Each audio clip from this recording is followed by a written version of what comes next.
Iglesia Pan de Vida para tu Corazón, Barrio Castilla en Bogotá, Colombia. Calle Octava bis A, número 7735, segundo piso. Sitio web www.pandevidaparatucorazon.com. Porque la palabra de Dios es viva y eficaz, y más cortante que toda espada de dos filos, y penetra hasta partir el alma y el espíritu, las coyunturas y los tuétanos, y discierne los pensamientos y las intenciones del corazón.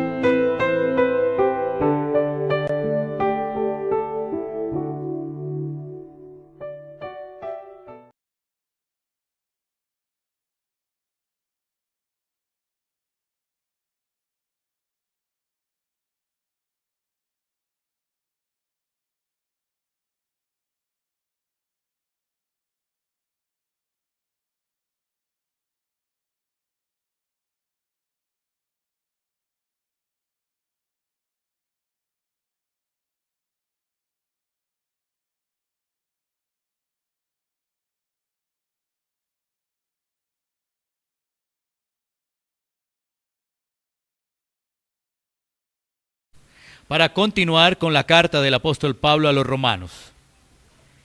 Romanos 13.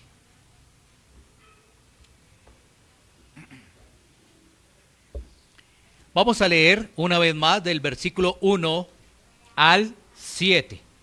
Pero estaremos del versículo 3 al versículo 7, ya que hace 8 días abordamos los 2 primeros versículos. Pero vamos a leer toda la sección. ¿Cuál es el tema? El gobierno civil, su propósito y la actitud del creyente. Ese es el tema. El gobierno civil, su propósito y la actitud del creyente. El pasaje es Romanos, capítulo 13, versículos 3 al 7, pero leeremos desde el versículo 1 en adelante. Así que vamos a leer entonces la palabra de Dios. Leeremos Romanos 13 del 1 al 7. Dice así: sométase toda persona a las autoridades superiores, porque no hay autoridad sino de parte de Dios, y las que hay por Dios han sido establecidas. De modo que quien se opone a la autoridad, a lo establecido por Dios, resiste, y los que resisten acarrean condenación para sí mismos. Porque los magistrados no están para infundir temor al que hace el bien, sino al malo. ¿Quieres, pues, no temer la autoridad? Haz lo bueno y tendrás alabanza de ella, porque es servidor de Dios para tu bien. Pero si haces lo malo, teme, porque no en vano lleva la espada, pues es servidor de Dios, vengador para castigar al que hace lo malo. Por lo cual es necesario estarle sujetos, no solamente por razón del castigo, sino también por causa de la conciencia. Pues por esto pagáis también los tributos, porque son servidores de Dios, que atienden continuamente a esto mismo. Pagad a todos lo que debéis, al que tributo, tributo, al que impuesto, impuesto, al que respeto, respeto, al que honra, honra. Oremos. Señor Padre eterno, gracias por concedernos este tiempo, Señor, para meditar en tu palabra. Somos privilegiados, Señor, al recibir los tesoros del cielo, Señor, que es tu palabra y recibir tu instrucción. Concédenos, Señor, en este tiempo el entendimiento, una meditación profunda para poder aplicar lo que tú tienes para nuestra vida con respecto a este texto, Señor. Permítenos, Señor, tener la diligencia y la atención concentrada en lo que nos dice tu palabra. Señor, Te pido por mi vida para que pueda compartir en temor, en obediencia, reverencia, tu palabra, solicitando la asistencia de tu Santo Espíritu. Gracias, Señor. Todo esto, Señor, lo pedimos en los méritos de nuestro Señor y de nuestro Salvador. En Cristo Jesús. Amén. Muy bien, vamos a continuar con Romanos capítulo 13. Vamos a hacer un pequeño recuento de lo que abordamos de los dos primeros versículos, para así concentrarnos del versículo 3 al versículo 7. Bueno, la palabra de Dios enseña a nuestras vidas que Dios ha dejado instituciones y estas tienen un orden. Por ejemplo, la familia. En la familia hay una figura en la cual se deben someter. Estamos hablando del esposo. Entonces, la esposa y los hijos se deben someter a esa figura, la del esposo. Esto genera un orden y los debidos roles instituidos por Dios. Por ejemplo, los jefes, que quiere decir que los empleados se deben sujetar a sus jefes.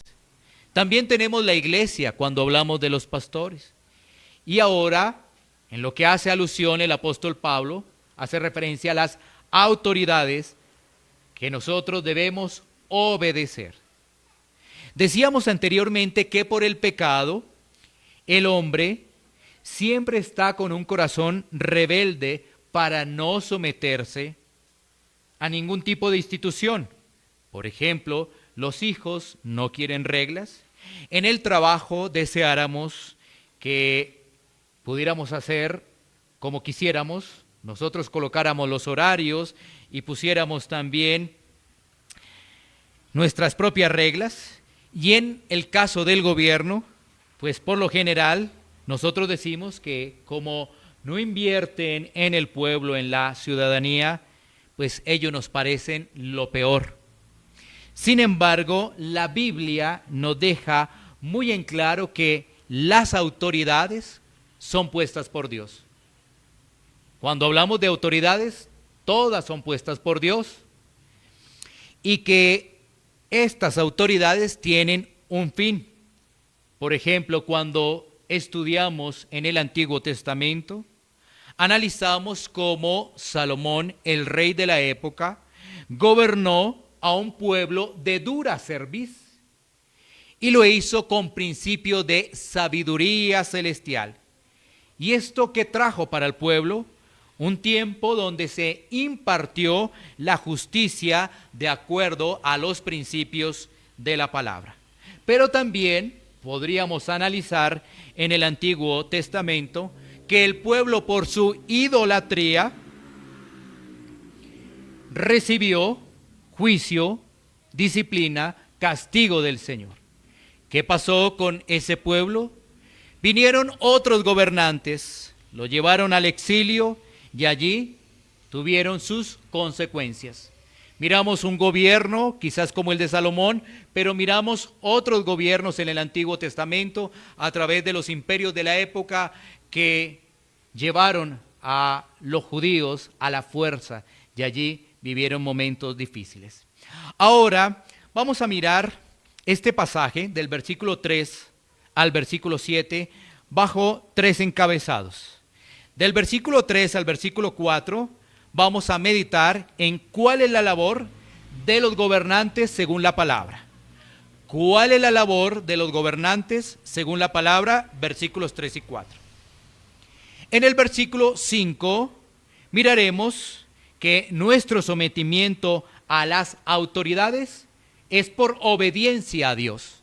Nuestro sometimiento a las autoridades es por obediencia a Dios. Y vamos a finalizar versículos 6 y 7 con este siguiente encabezado: cumpliendo nuestros deberes con la autoridad civil. Cumpliendo nuestros deberes con la autoridad civil. Repito rápidamente, versículos 3 y 4, vamos a mirar ¿Cuál es la labor de los gobernantes según la palabra? Versículo 5, vamos a analizar que nuestro sometimiento hace referencia a la obediencia con Dios, y en el versículo 6 y 7 vamos a meditar en nuestros deberes, lo que tenemos con la autoridad civil. Comencemos con los versículos 3 y 4, así que los vamos a volver a leer. Dice la Escritura: porque los magistrados no están para infundir temor al que hace el bien, sino al malo. ¿Quieres pues no temer la autoridad? Haz lo bueno y tendrás alabanza de ella, porque es servidor de Dios para tu bien. Pero si hace lo malo, teme, porque no en vano lleva la espada, pues es servidor de Dios, vengador para castigar al que hace lo malo. El apóstol Pablo le está enseñando a los lectores de la carta a los romanos que los gobernantes no están para infundir miedo al que obedece las leyes, sino realmente al desobediente, al que se muestra rebelde frente al gobierno. Pablo dice que son para nuestro bien, está diciendo el apóstol Pablo, haciendo referencia que ese bien redunda es en el orden. Es decir, si nos comportamos adecuadamente, pues vamos a generar esa estabilidad dentro de la nación y hay un orden. Y si la persona no se comporta adecuadamente, pues va a recibir es castigo, porque está infringiendo la ley.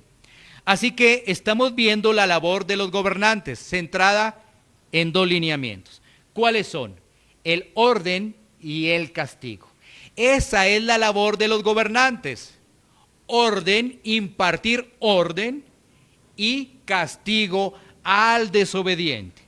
Ahora, para analizar esto mucho más ampliamente, la carta del apóstol Pedro, su primera carta, nos amplía este concepto frente a la tarea de los gobiernos, y también se hace una clara distinción entre quienes sufren como resultado del mal que han hecho y quienes sufren como resultado de el testimonio de Cristo. Porque hay dos lineamientos, ¿no? Uno, sufrir por el mal que han hecho, sería normal, pero el cristiano a veces se le presentan pruebas, tribulaciones por el nombre de Cristo, que es diferente. Entonces, analicemos qué nos dice la palabra de Dios. Comencemos con Primera de Pedro 2, 13 y 14. Primera de Pedro 2, 13 y 14. Dice la Escritura: por causa del Señor, someteos a toda institución humana, ya sea al rey como a superior, ya a los gobernadores como por él enviados, para castigo de los malhechores y alabanza de los que hacen bien. Mira que este pasaje va muy de acuerdo con lo que dice Pablo en Romanos, ¿sí? Ya que nos está haciendo una referencia al llamado a obedecer las autoridades, y que aquel que no obedece va a recibir castigo por parte de esas autoridades civiles, pero aquel que no, pues va a recibir el bien. Ahora, debemos nosotros recordar que nuestra ciudadanía no es terrenal, es celestial. Sin embargo, mientras permanecemos en este mundo, debemos vivir como ciudadanos obedientes para que Dios sea honrado y glorificado.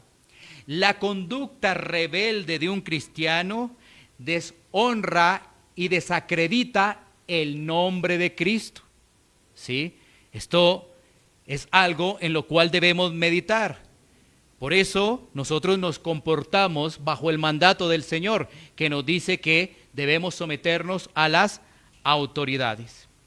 Miremos otro pasaje allí, en la carta de Pedro, Primera de Pedro 2, 19, 20. Dice la Escritura en Primera de Pedro 2, 19, 20. Porque esto merece aprobación. Si alguno a causa de la conciencia delante de Dios sufre molestias padeciendo injustamente, pues que la gloria es si pecando, pues ¿qué gloria es si pecando sois abofeteados y lo soportáis? Mas si haciendo lo bueno sufrís y lo soportáis, esto es ciertamente es aprobado delante de Dios. Aquí tenemos otra cara. Mientras que lo que leímos anteriormente hace una referencia a someternos a las autoridades y aquel que no se somete recibe castigo, pues aquí nos está hablando que por ciertas circunstancias estamos obrando bien, pero vamos a recibir es un trato injusto. Vamos a recibir es rechazo. ¿Y qué nos está enseñando el pasaje? Que la persona que recibe un trato injusto, pero acepta esa situación con plena fe en el cuidado soberano de Dios, haya el favor divino por abstenerse de reaccionar ¿con qué? Con enojo, con hostilidad, con rebelión, con orgullo, una persona que no está contenta. ¿Sí? Porque lo normal en el mundo ¿qué es? Si a mí me tratan mal, yo voy a pagar con la misma moneda, pero hallamos el favor de Dios cuando no respondemos de esa manera, porque en el mundo está prevaleciendo es que el orgullo, el trato hostil, el enojo, el descontento, la rebelión. Y eso nos permite analizar el panorama que se vive en el mundo actualmente. Hace 8 días hablábamos de la iglesia perseguida, ¿sí? Ya que hay gobiernos ateos, ya que hay gobiernos de carácter donde está los musulmanes presentes, la religión musulmán, y esto hace que realmente el cristiano padezca, sufra. Por ejemplo, ¿por qué sufre en esos continentes, en esas tierras? Porque sus derechos de libertad religiosa no son garantizados, porque la conversión al cristianismo está prohibida por las amenazas de esos gobiernos. Estas personas se ven obligadas a dejar sus casas, sus empleos por miedo a la violencia o al ser rechazados. Son agredidos físicamente o incluso muertos a causa de su fe. Son arrestados, interrogados y en varias ocasiones hasta han sido rechazados, torturados por rechazar a Cristo. Decíamos que la cifra está alrededor de 200 millones de cristianos alrededor del mundo que están padeciendo esa situación. Y uno dirá, ¿y de dónde se saca esa cifra? De aquellos países que son ateos, que son comunistas y donde el Islam, donde están ahí los musulmanes, el Islam, pues es una religión oficial. Entonces, toda aquella persona que dice que es cristiana, por supuesto que va a recibir persecución y por eso la cifra se ve alta.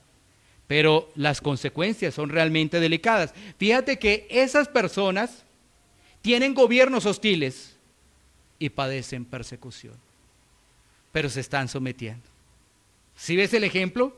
Porque uno aquí en Latinoamérica está tranquilo, está fresco, no tiene ese problema.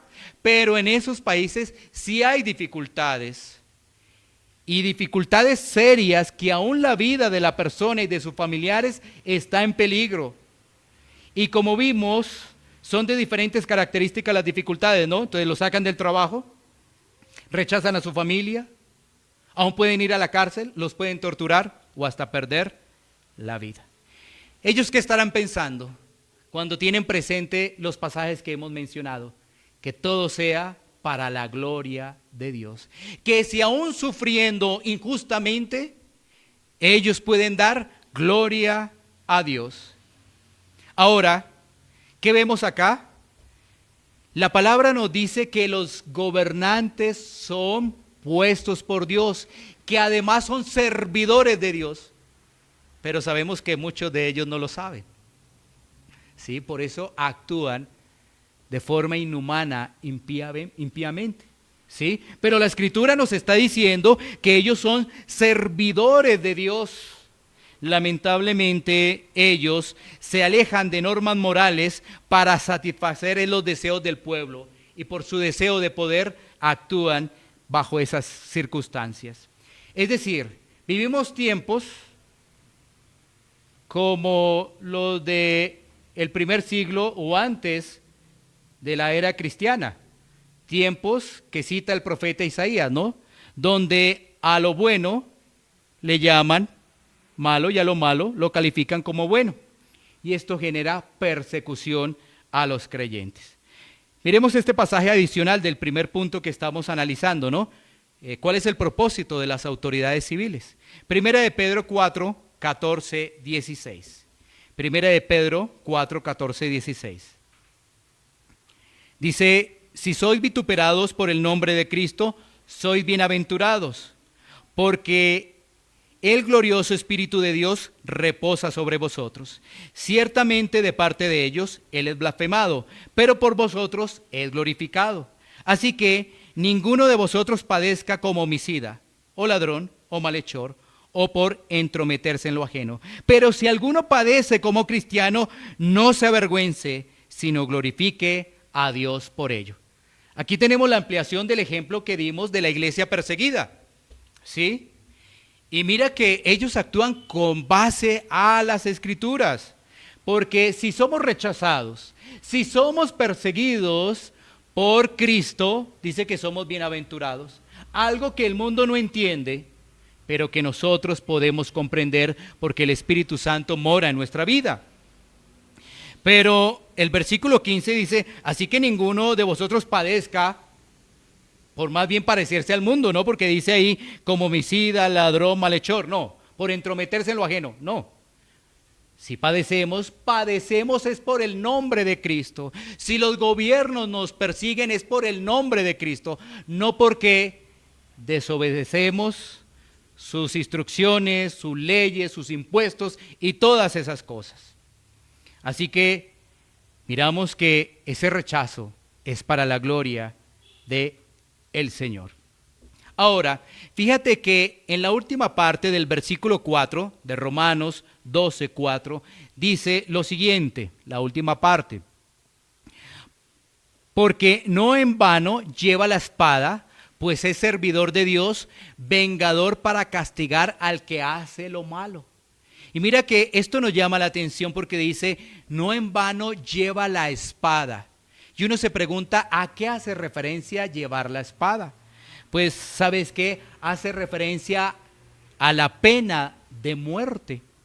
Pero cuando se habla de la pena de muerte, uno podría decir, un momentico, ¿cómo así? Pena de muerte, bueno, Dios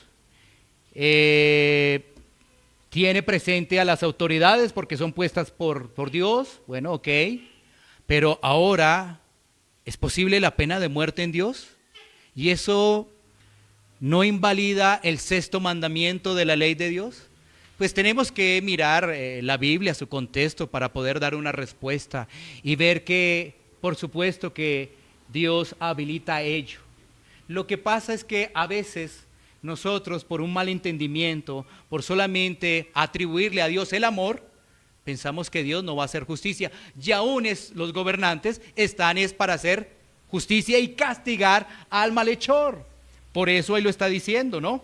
Pero miremos un momento lo que nos dice las Escrituras. Éxodo capítulo 20, versículo 13, nos habla de no matar, ¿cierto? Éxodo capítulo 20, versículo 13. Pero si profundizamos, está haciendo referencia es no a asesinar.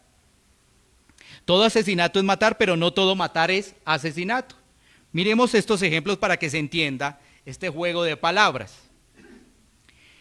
En la Biblia analizamos algunos asesinatos y mira lo que sucede. Por ejemplo, David matando a Goliat. Entonces, ¿eso qué fue? ¿Sí? David matando a Goliat. Josué y los israelitas conquistando la tierra prometida. Bueno, ¿sí ves? Eso estaba autorizado por Dios. Y allí se presentaron muertes, pero estaban autorizadas por Dios. Por ejemplo, un esposo que descubre que un hombre está a punto de matar a su esposa y a sus hijos. Entonces, los protege y los defiende. Y le toca atacar al malhechor y lo mata. Bueno, entonces, ¿sí ves? Otro contexto. Un policía que mata en el cumplimiento de su deber para proteger una vida inocente. ¿Sí? Así que por eso Romanos 13, versículo 4, está hablando que no en vano lleva la espada. Pero miremos algunos versículos en particular, ¿no? De lo que hemos hecho referencia para que nos quede claro, porque ya pusimos ejemplos, pero miremos la Biblia y así nos va a quedar claro el punto. Éxodo 21, 12. Éxodo 21, 12. Mira lo que nos dice la Escritura, porque estamos hablando de la pena de muerte. Entonces, en Éxodo 21, 12 vemos que Dios autoriza ello. El que hiriere a alguno haciéndole así morir, él morirá. Éxodo 21, 15, 17, más adelante. El que hiriere a su padre o a su madre, morirá. Asimismo, el que robare a una persona y la vendiere, o si fuera hallada en sus manos, morirá. Igualmente, el que maldijere a su padre o a su madre, morirá. Bueno, y miremos este otro pasaje, Levítico 20, 10 al 17. Esto es para que nos quede claro, porque si uno habla de la pena de muerte, algunas personas como que se asustan, ¿no? ¿Cuál es el problema? La injusticia que hay, ¿sí? Porque cuando me refiero a la injusticia, me refiero a la injusticia de los gobiernos, ¿no? Porque condenan al inocente, pero eso no quita lo que dice la palabra, que así debiera ser. Sí, porque uno sí se escuda, no, pero eso no se puede hacer porque, pues porque es una corrupción, tantas cosas que hay, pero eso no nos quita lo que enseña la palabra de Dios y debe traer provecho a nuestra vida. Entonces miremos Levítico 20, 10 al 17, porque ahí nos condensa muchas más cosas. Si un hombre cometiera adulterio con la mujer de su prójimo, el adúltero y la adúltera indefectiblemente serán muertos. Cualquiera que yaciera con la mujer de su padre, la desnudez de su padre descubrió, ambos han de ser muertos, su sangre será sobre ellos. Si alguno durmiere con su nuera, ambos han de morir, cometieron grave perversión, su sangre será sobre ellos. Todo esto tiene que ver con el tema sexual. Si alguno se ayuntare con varón como con mujer, abominación hicieron, ambos han de ser muertos, sobre ellos será su sangre. El que tomare mujer a la madre de ella comete vileza, quemarán con fuego a él y a ellas, para que no haya vileza entre vosotros. 15. Cualquiera que tuviere cópula con bestia, ha de ser muerto y mataréis a la bestia. Y si una mujer se llegare a algún animal para ayuntarse con él, a la mujer, y al animal matarás, morirán indefectiblemente, su sangre será sobre ellos. Y el 17, si alguno tomare a su hermana, hija de su padre o hija de su madre, y viera su desnudez, y ella viera la suya, es cosa execrable, por tanto serán muertos a ojos de los hijos de su pueblo. Descubrió la desnudez de su hermana, su pecado llevará. ¿Sí? Entonces nos queda claro que el Señor ha dejado los gobiernos con un propósito, y el propósito es de impartir también justicia, porque ellos tienen rango de autoridad, y aún podría estar la pena de muerte, como lo vemos a través de las Escrituras. Eso también lo vivía el Imperio Romano, porque el Imperio Romano tenía esa pena de muerte. Así que esto no es nada nuevo, y vemos lo que Dios establece a través de la palabra. Entonces, podemos concluir de este punto número 1 para pasar al 2, que el propósito de las autoridades civiles es el orden y el castigo al desobediente.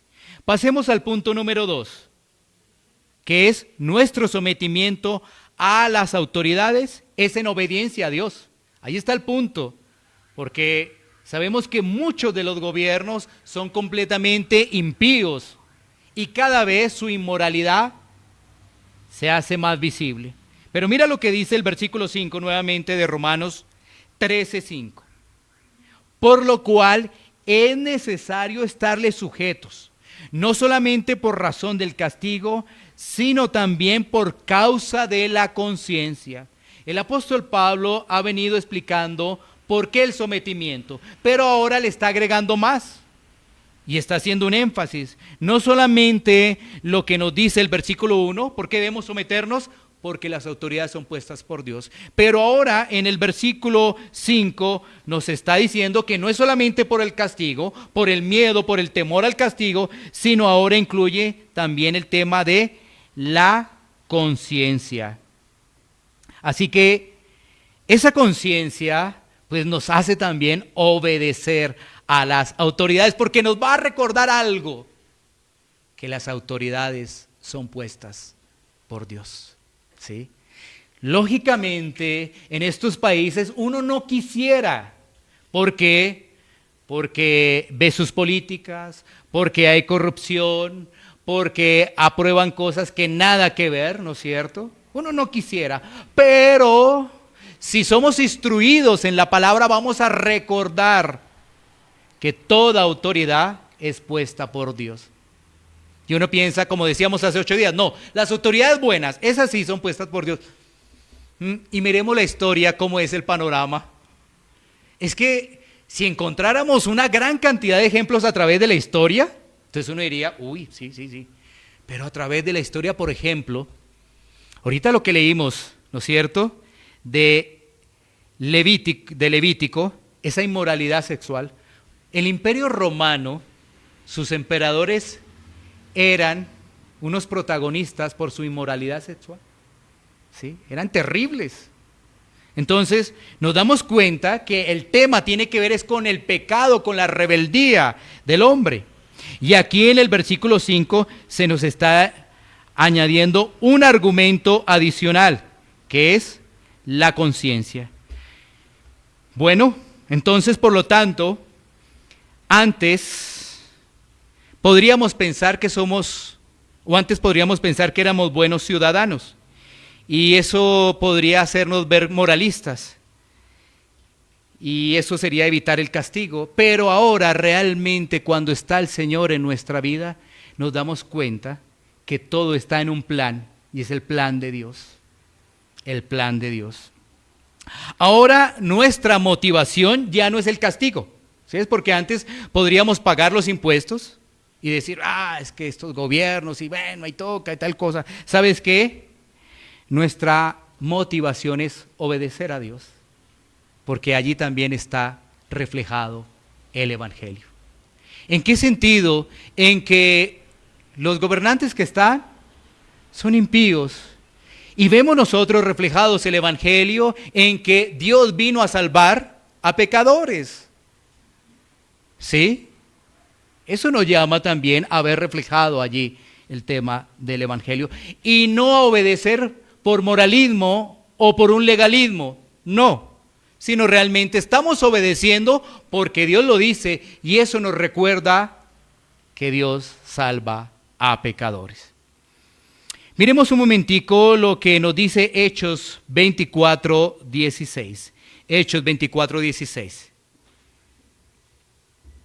Dice la palabra: y por esto procuro tener siempre una conciencia sin ofensa ante Dios y ante los hombres. En este pasaje se nos está hablando una vez más de la conciencia. Y es que en la medida en que nuestra conciencia esté sujeta a la palabra de Dios por el poder del Espíritu Santo, vamos a ser alertados cuando quisiéramos desobedecer. Vamos a ser alertados. Vuelvo y digo, estamos tan llenos de información de gobiernos corruptos que queremos desobedecer, pero somos alertados para más bien no mostrar esa rebeldía, sino obedecer lo que dice la palabra de Dios. Y entonces someternos a las autoridades y aprovechar también que el Señor nos permita compartir el Evangelio a esas personas. Y si están muy lejanos, porque pues son personas aparentemente de puestos importantes, pues también la Biblia nos da herramientas, que es orar por las autoridades. Así que eso también es muy importante para nosotros. Pasemos entonces al punto número 3, que está en los versículos 6 y 7, que es cumpliendo nuestros deberes con la autoridad civil. Cumpliendo nuestros deberes con la autoridad civil, leemos los versículos. Pues por esto pagáis también los tributos, porque son servidores de Dios que atienden continuamente a esto mismo. Pagad a todos los que debéis, al que tributo, tributo, al que impuesto, impuesto, al que respeto, respeto, al que honra, honra. Mira que cuando aparece allí la palabra servidores, es esa palabra diácono. Y uno vuelve y reitera, ¿no? Uno dice, ¿cómo así que ellos son servidores de Dios? Pero serán servidores del diablo, diría uno, ¿no? ¿No es cierto? Y además la palabra ahí es diácono, donde dice hay servidores, en el original. Pero debemos llevar nuestros pensamientos, nuestras opiniones cautivos ¿a qué? A la obediencia en Cristo. Porque claro, uno dice, no, pero Señor, yo creo que ahí te equivocaste. ¿Cómo así que tú los pusiste? Y además son servidores, diáconos. No, ahí te equivocaste, ahí sí no. Pero yo debo llevar esos pensamientos que tengo y eso que escucho a la obediencia a Cristo y a lo que me dice la palabra de Dios. ¿Y qué me está diciendo la palabra de Dios en ese pasaje? Que yo debo ser responsable con lo que me demanda la autoridad. Entonces, me voy a pasar un semáforo en rojo. Y si me lo paso, pues me va a llegar una multa. Y entonces digo, ¿pero para qué voy a pagar una multa si aquí todos se lo roban? ¿Cierto? Diría una persona. ¿Pero qué debería hacer un creyente? Bueno, primero, pues, pasarse el semáforo ya está como que, ya está mal, ¿cierto? Porque no está obedeciendo las reglas de la autoridad. Y le llegó su parte, y entonces, esto no, ¿para qué voy a pagar eso si todos se lo roban? No, la actitud de nosotros no debe ser esa. Vuelvo y reitero, uno quisiera no pagarlo. Decía un predicador que escuchaba sobre el particular, decía, ¿a quién le gusta pagar impuestos? ¿Cierto? ¿A quién le gusta? Entonces, como que eso no gusta, ¿no es cierto? No nos gusta pagar impuestos. Pero lo debemos hacer, porque así está instituido. Eso es lo que nosotros debemos propender para que hoy, obviamente, haya luz en medio de las tinieblas, porque si nosotros hacemos parte también de esa rebeldía, hacemos parte también de ese grupo, pues, de aquellos que todo, absolutamente todo es malo y no ven la esperanza de Cristo, y de hecho al ver todo malo, pues también vamos a dejar de hablar de Cristo, y nosotros nos vamos a ver como los únicos buenos. Que el Señor nos cuide de eso. Así que el llamado en estos dos versículos es a pagar nuestros impuestos, porque a esto nos llama Dios. Y así pues estamos cumpliendo las obligaciones que nos demanda el Estado. Y así también estamos glorificando a Dios. Una vez más, el gobernante es puesto por Dios. Malo, bueno, pero es puesto por Dios, con un propósito. Es puesto por Dios. Así que en nosotros está es obedecer lo que tiene programado el Estado. Ahora, en esta parte final hay un punto en el cual quiero recalcar. Es la siguiente: la relación entre Estado y Iglesia. Porque esto presta mucha confusión. ¿Cuál es la relación entre Estado y Iglesia? Vale la pena analizarlo en esta última parte. ¿Por qué? Porque hay confusión. Unos podrían pensar que eso están unidos, trabajan en llave, ¿cierto? Otros podrían decir que es la iglesia, tal cosa, tal otra. Bueno, ¿y por qué se dan estas confusiones? ¿Sabes por qué? Por lo siguiente, analicemos el panorama histórico. En los primeros 3 siglos de la iglesia cristiana, nadie sostuvo que fueran una misma cosa, es decir, Estado e iglesia una misma cosa. No, porque era pura persecución, ¿no? Así que ahí no hubo problema. Es decir, la iglesia es independiente y el Estado es independiente, ¿cierto? Primeros 3 siglos, porque era persecución. Pero a partir del siglo IV hay una situación que cambió, ya que Constantino adoptó la fe cristiana como religión oficial del Estado. Ahí está la confusión, ¿sí? Él adoptó a la religión o a la fe cristiana como una religión oficial. A partir de allí, la iglesia y el Estado se juntaron. Y todo esto continuó hasta el periodo de la Reforma. Es decir, siglo XVI, finales del siglo XV, siglo XVI, donde se da la Reforma. Y los reformadores fueron muy claros en separar el Estado de la iglesia.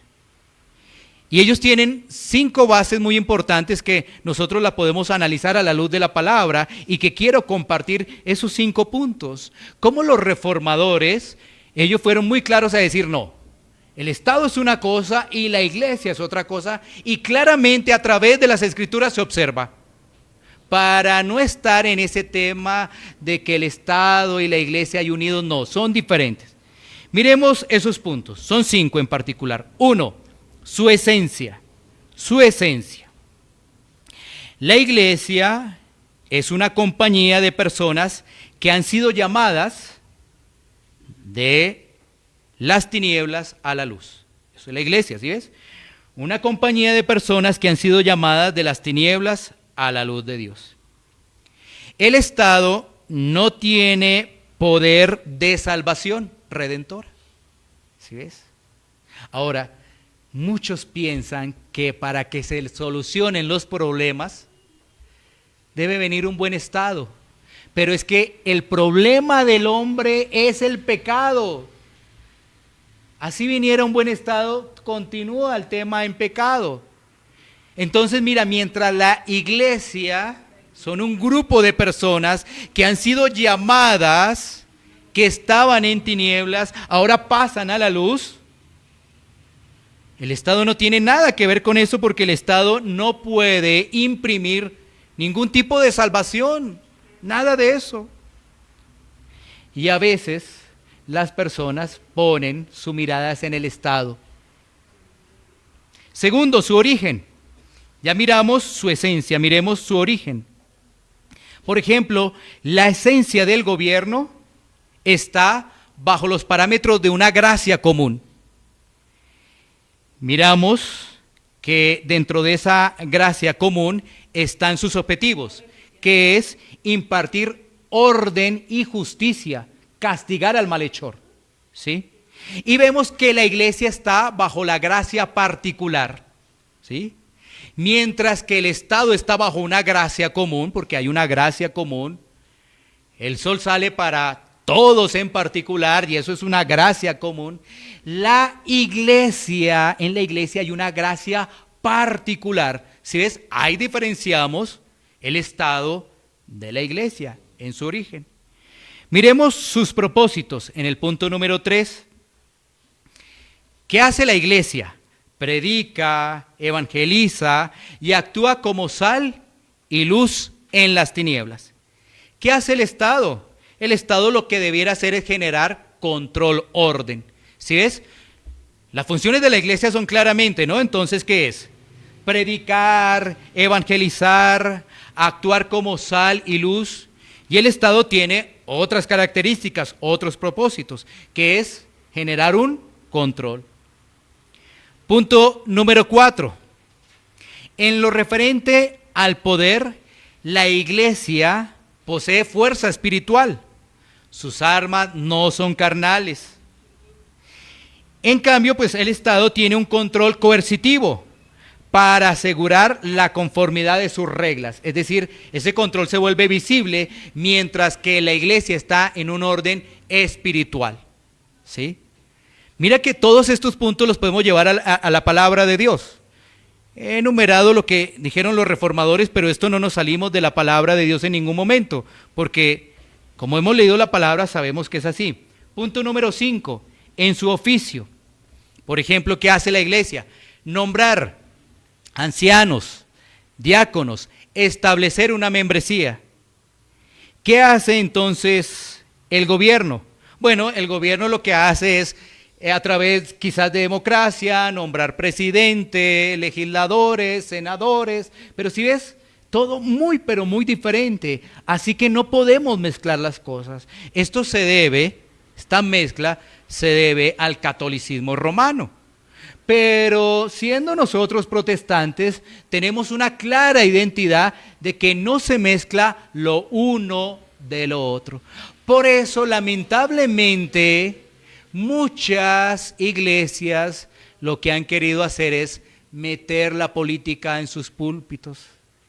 Cuando vemos que la tarea de la iglesia es otra, debemos estar en el buen término, afanados por predicar, por anunciar las buenas nuevas, ¿sí? Porque si ponemos la confianza en los gobiernos, pues estaríamos pasándonos a otro lado. Entonces, dejemos de ser iglesia y llamémonos comunidad civil, llamémonos otra cosa. Pero no somos iglesia, somos llamados para hacer luz en medio de las tinieblas. Lleguemos a unos puntos de conclusión de todo este bloque que hemos tenido durante estos 2 domingos. Bueno, ¿por qué obedecemos? Obedecemos por testimonio, ¿sí? Por testimonio. Quizás ellos así puedan conocer a Dios. Y es porque, miremos el tema de Colombia, para no irnos a otros países.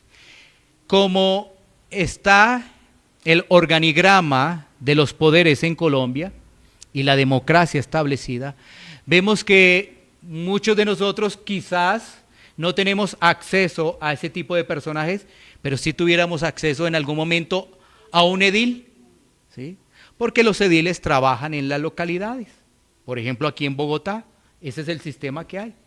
Y fíjate que nosotros, con el testimonio, podríamos llegarle a compartir la palabra de Dios a ese tipo de personas. Porque uno diría, no, pero yo no tengo acceso al presidente, yo no tengo acceso a la alcaldesa de esta ciudad. Pero, pues sí tenemos acceso a otro tipo de personas que de alguna forma ocupan unos puestos del gobierno o hacen parte de la democracia, como los ediles. Así que nosotros obedecemos por testimonios, quiera el Señor, a través de ello, llamarlos al arrepentimiento. Sabemos que así administren bien o no los recursos. Nosotros debemos pagar los impuestos, ya que estamos llamados es a hacer luz, ya que nuestro comportamiento es diferente al del mundo. Mira qué tenemos en el mundo. En el mundo lo que tenemos es que las personas aprovechan cualquier tipo de revuelta para generar realmente inestabilidad al orden público. Porque la gente sale a marchar, bueno, pero a través de eso comienza ya el desorden. Y la pregunta que uno se haría allí es, ¿hasta qué punto los bienes públicos y los bienes privados son afectados allí?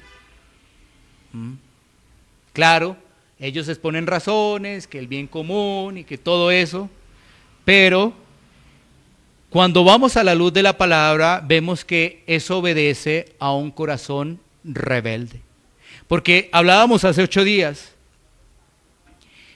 ¿cómo sería de interesante ver a cristianos haciendo una buena defensa de la fe, es decir, apologética, una buena defensa de la fe en el tema de el aborto, la eutanasia, la familia, ¿sí? ¿Cómo sería eso de interesante? Bajo principios de la palabra, no bajo nuestras emociones, porque ahí hablamos cosas que no son de la palabra, o redactamos o escribimos cosas que no son de la palabra. Pero eso es diferente porque nuestra fe se está viendo afectada. Y recuerda que eso está dentro de unos principios que ha dejado el Señor. Por ejemplo, la familia es una institución dada por Dios. Pero ¿qué hace el hombre? Cambiar el modelo natural de familia por unos pensamientos que obedecen a sus propios deseos, ¿sí? Entonces, a través de esto, estamos viendo que nuestras situaciones no es en camorras, discusiones sin sentido y cosas contrarias a la palabra de Dios. Más bien, si nos toca padecer como lo vimos como creyentes, pues sabemos que eso es para la gloria de Dios. Recordaremos lo que nos dice las Escrituras, lo que vivió Pablo, lo que le vivió Pedro, pero eso nos llevará siempre al ejemplo principal, Cristo. ¿Sí? Porque uno dice, bueno, Pedro, Pablo, algunos otros apóstoles, algunas otras situaciones, siempre eso nos va a llevar al ejemplo principal que es Cristo. Y vemos a Cristo estando bajo un gobierno hostil, porque era el imperio romano. Y aun cuando fue capturado y Pedro quiso tomar por la fuerza para salvar al maestro, pues se le dijo que no, el Señor dijo que no, que él tenía quien lo defendiera, ¿cierto? Entonces, ahí estamos viendo que ese padecimiento en últimas instancias nos va a llevar a Cristo. Si nos rechazan en el trabajo, porque somos cristianos y defendemos la familia, pues ¿qué tendríamos que decir? Como dice la Escritura, gloria a Dios. Eso es lo que tenemos que decir. Si también por defender nuestras posturas frente a la familia original, frente al aborto, gloria a Dios.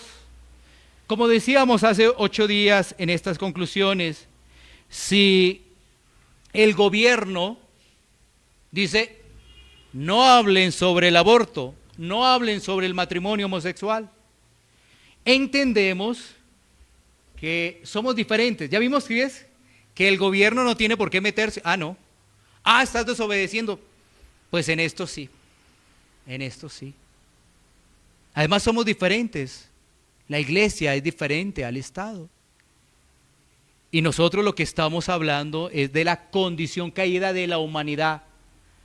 No venimos a presentarnos como lo que no somos, que somos los dueños de la verdad, los adalides de la justicia, somos nosotros. No. Nosotros también estábamos muertos en delitos y pecados, también estábamos en esa condición, éramos borrachos, adúlteros, homosexuales, todo eso hacía parte de muchas personas que han llegado a Cristo y que por pura misericordia el Señor extendió gracia para hacerles ver no solamente ese pecado, sino sus pecados. Porque no hablamos del pecado del homosexualismo, del borracho o del adúltero, hablamos de los pecados del ser humano. El Señor en su misericordia y gracia le hizo ver a esa persona su condición.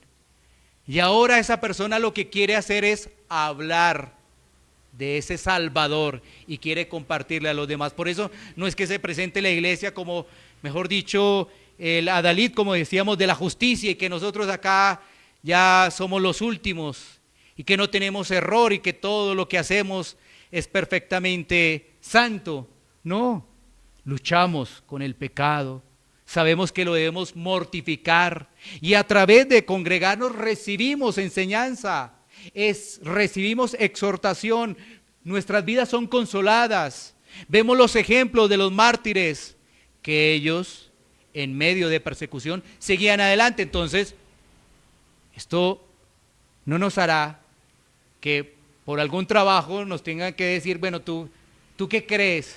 Y tú digas, no, yo no voy a poner nada ahí porque pues, si pongo esto, sin trabajo. Todavía estamos en Latinoamérica y Latinoamérica deja hacer todavía muchas cosas. Pero el llamado frente a todo esto es que nuestro testimonio vaya adelante. ¿Por qué? Porque Dios nos lo dice. ¿Por qué? Porque somos hijos de Dios, porque hemos sido rescatados de las tinieblas. Así que sea este también un buen momento, ahora que hemos hablado de las autoridades, para reflexionar nuestro comportamiento frente a las autoridades, lo que obedecemos. Todo lo que ha vivido nuestro país en los últimos meses, y las oportunidades que perdemos en discusiones, mejor de estar hablando del Evangelio. A eso somos llamados nosotros. Si no, cambiémonos de bando. Porque a eso somos llamados, a compartir ese Evangelio. A eso el Señor nos ha llamado. ¿Recibiste el Evangelio de gracia? Pues entonces, ¿qué hay que hacer? Pues extender la gracia, dar de gracia lo que ha recibido de gracia. ¿O crees que compraste la gracia para sentirte mejor que los demás? ¿Sí? Y perdemos muchas oportunidades por las discusiones, por no saber qué es lo que nosotros somos. Somos iglesia y tenemos una tarea básica, que es compartir la palabra de Dios, el Evangelio, y a partir de ello el testimonio, cuidarnos en lo que hablamos, porque quisiéramos, por supuesto, ¿quién no quisiera escribir unas cuantas verdades a estos gobiernos, no es cierto? Frente a muchas cosas. Pero en lo que nos corresponde, lo haríamos. Frente al tema de la familia, frente al tema de la vida. Pero en lo que no, pues hagamos lo que nos corresponde. Así que reflexionemos en ello. Si no hemos obrado de mejor manera, siempre será oportuno hacer un llamado al arrepentimiento, a que más bien nuestras palabras no sean ofensivas, no sean llenas de rencor y de odio, sino más bien sean palabras sazonadas por la verdad de las Escrituras. Y eso nos llama a ¿qué? Arrepentirnos de esas actitudes y más bien ser obedientes, porque el Señor por algo ha puesto a estos gobernantes, por algo es que los ha puesto y tiene un propósito para nuestras vidas. Que todo sea para la gloria de Dios. Vamos a tomar un tiempo para poder orar. Iglesia Pan de Vida para tu Corazón, Barrio Castilla en Bogotá, Colombia. Calle Octava bis A, número 7735, segundo piso. Sitio web www.pandevidaparatucorazon.com. Porque la palabra de Dios es viva y eficaz